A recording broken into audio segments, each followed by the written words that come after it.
got some Raleigh's fries, buffalo chicken bites, and then bacon bites. It's Raleigh's. It's Raleigh's. Raleigh. Stuffed nacho, other fries, chicken fries. Yummy.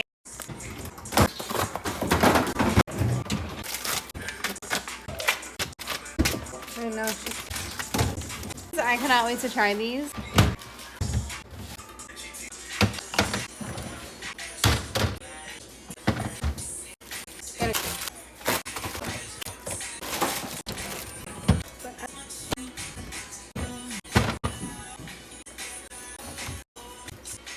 Guacamole.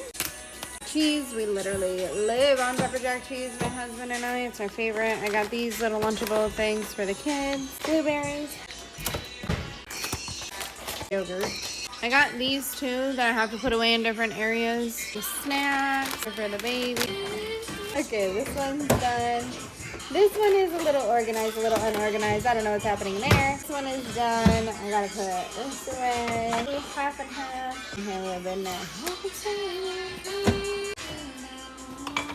Bagels and bread. I haven't tried these yet with the baby, so we're gonna try some. Going. Here. Fruit cup. No. Mama. Alright guys, that's everything. That's a good fridge restock for now. Lots of healthy options. Freezer is full.